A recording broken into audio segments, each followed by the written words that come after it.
This one's for Pierre McIntosh.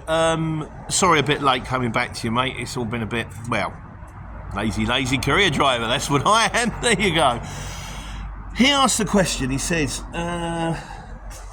would 30k be enough to get me started on the CX for an 18-tonne with finance?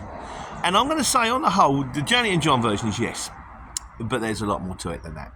Firstly, there are things you've got to work out. There's two sides to this.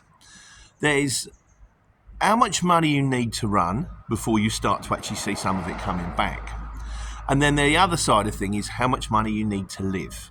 So if you work out how much money you need to run, you're going to be doing jobs from day one. You're going to be doing jobs, I would say, expect to get paid within 2 months.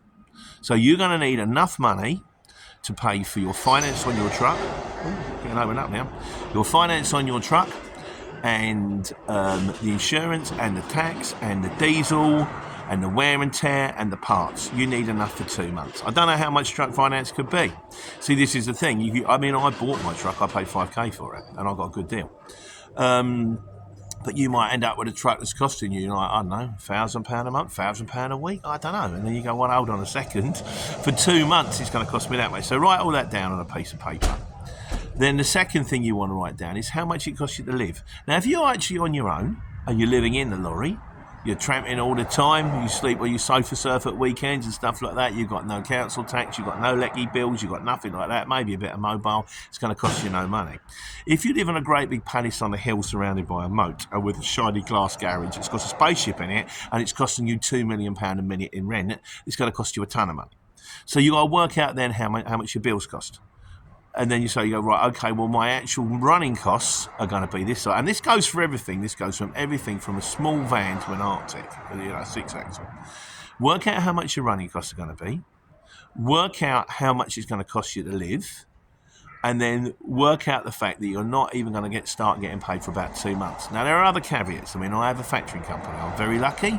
My factoring company actually I only have to factor so many invoices, so I'm not losing too much. Because if you're factoring, you're getting paid instantly, but you're losing 10%. So that's going to cost, well, they say 3%. It's more like 11%. So that's going to cost you. Sorry, the shutters are putting me off a little bit there, sort of. It's the thing is, and I've said this a lot on the channel, I wish I could just give you a graph. He's running out of West Bromwich. Well, I'm in West Bromwich right now. It's a good area. There's plenty of stuff comes out of West Bromwich because you can hit West Bromwich, you can hit Leicester, you can hit Birmingham, Warwick, Derby's not too far, even Stoke if you have to, ain't a million miles like, is it? So, yeah, no, you're all right with that. Yes, I've always said all the way along, I wish I could give you a graph that actually puts you through it. But I think 30k is a substantial amount of money. I'd like to say that, hopefully things aren't costing you too much on the other side of things. All I will say, keep your overheads as low as possible. Try and find some customers. I've got a couple of my own customers and shippers I work for that pay quick. I've got one shipper that will pay me within 2 weeks. I can do the job on Monday morning. I'll drop it. If I pick it up Friday, I drop it off Monday morning and get paid on Friday. That's nice. I've got another customer that pays me on receipt of invoice. That's nice because it helps take the pain off of things. And also bear in mind that with a factoring company, it's not just a matter of the money they take off a job, but the bigger the bill you clock up with them, the more you're paying in interest. So that hurts you because it's all drag, and you want to try and get away from that if you can. My plan personally is to try to get out of the factoring company within a year. So I'm hopefully going to be able to do enough jobs on the side and slowly but surely wean them off. And they're fine with that. They're absolutely fine. They know the score with that one. But yeah, on the whole, 30k. It's a decent amount of money. Try and keep your overheads as low as possible. Try and get the best deal you can on the truck as possible. Try and spend as little money as possible as you can. And then when you start, and once you get past that 2 month period, then you're fine. Because then the bills, you think, well, okay, I'm doing a job today. I'm not going to get paid for 2 months. But it doesn't matter. Because the job I did 2 months ago pays me today.